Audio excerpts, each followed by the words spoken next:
Hey, how's it going everybody? Josh Disher here. In this video, we're going to go through the proper procedure for changing the router bit on a SawTek Pro system. First things first, as always, is safety. You want to make sure that you lock out and tag out this machine before you begin this procedure. In addition to that, we also need to turn off the air supply to the router itself, or to the entire saw, in fact. The router is moved by air pneumatics, and if there's any possibility that anything could move the router while you're working on it, we need to disable that. So let's make sure that we turn the air off as well. Okay, the next thing that we're going to do is that we're going to gather the tools needed to perform this procedure. You're going to want a 5/32 Allen wrench so that you can take the dust skirt off. You're going to want the set of router wrenches that were provided with your saw, your new router bit, safety glasses, gloves, and depending on what time of day it is, you're going to want to get a flashlight together so that you can see what you're doing inside the saw cabinet. Okay, the first step that we're going to go through in this procedure is going to be to remove the dust skirts around the router itself. You're going to be down inside the router cabinet, so get all the debris out of your way if there is any, and set a flashlight up if you need to, and use your Allen wrench to remove the bolts holding the dust skirt on. You can see our operator right here is going through this procedure inside. You're going to get those out of the way so that you can work with the router bit.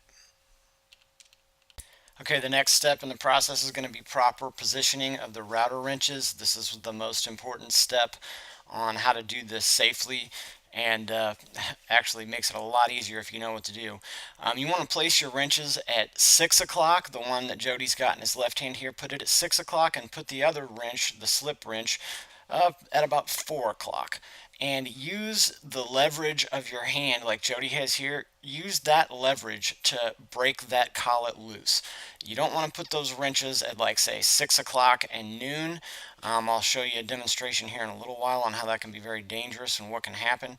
But when you get those wrenches together, see, Jody's already got it popped loose with just a very little bit of force. There's two stages that it's going to come off with. The first one, you have to break it loose, and then it'll be loose for a minute, and then it'll get tight again. That's where he's at now. He's going through taking that all the way out. You're going to remove the collet. And when you have your wrenches close together like that, you can use a lot more leverage and you don't have to put nearly the force. So he's going through and going to just remove that. That's the collet right there. He's going to unscrew that, take it all the way off. Here in just a second, I'm going to show you that same thing from a different angle. Here we are and looking through the top of the router cabinet, and he's positioning those at about 6 and 4. And see, just with a little bit of pressure of his hand, he can squeeze that together and break that loose. He doesn't need to use both hands and try to cram that thing on there. He just has to break it loose, and it's really pretty simple. And just keep working it until you get it to come all the way off. So putting those wrenches in the right spot makes a huge difference when you're doing this job. Okay, step 3 in our process is going to be to insert the new router bit into the collet.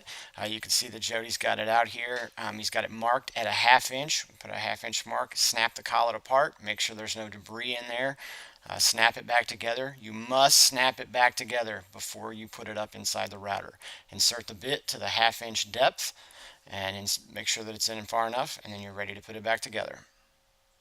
Okay, our fourth step is going to be to insert the router bit into the router and tighten the collet. Here you can see Jody's got the bit up inside the router cabinet with the collet snapped together. He's going to first hand tighten that on there to get it started. It's very important that that collet be snapped together before you put it on there and in the right direction so that you don't wedge it up inside the router. So he's hand tightening that as much as he can get it, and then he's going to show here in a moment the proper wrench positioning for tightening it. Just like taking the collet off, he's going to put the wrenches at a about 6 and 4 position and in reverse positioning, and tighten that collet just using the squeeze of the palm of his hand. He's going to, once again, like I said earlier, there's two stages where the collet will get tight and then it needs to be driven up inside the router a little further. You'll use that router wrench to work it there. And here in a second, I'm going to go up from the top so you can see exactly how easy it can be to tighten with the wrenches in the proper position. Okay, here we are upside looking inside from the top of the router cabinet. He's got those wrenches right there, and he's just going to work that nice and slow. You can watch here in slow motion. Just with a pinch of his palm, he can tighten that collet, and you just repeat that process over and over until it's tight enough so it won't come out. And we'll go back on the inside here in a second, and Jody is going to keep working that collet around until it's tight enough. And that's essentially the entire procedure for changing the router bit. Here in just a second, I'm going to go through a demonstration on what can happen if you put the wrenches in the wrong position. And just hang in here for a second and finish watching this, and you'll understand why it's so important to put them in the right spot. Okay, here we're going to take a quick look at why it is so important to put the router wrenches in the proper position. We were going through a demonstration video and teaching a new employee how to change the router bit, and you'll see here in just a second what the result of putting them in the wrong spot was. Now luckily there was no, he wasn't injured when he was doing this. He was wearing all the right safety gear, but you can watch, he has his first wrench on here, and he's about got it in the right position, but he's having trouble getting a grip on the collet, so he moves around to the other side, and now he's trying with all his might. Watch here. Oh goodness, let's watch that in slow motion. He's got a watch on, but if he wouldn't have had that watch on there, that router bit is extremely sharp. It could have caused quite a bit of damage to his arm.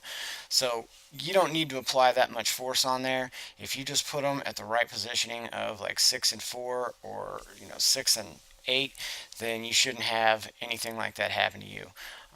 But once again, be very careful when you're working with this machine, and even something as seemingly simple as changing a bit can result in an injury, and that's what we want to avoid. So thanks for taking the time to watch this, and hopefully you'll be able to keep your saw up and running and keep making money.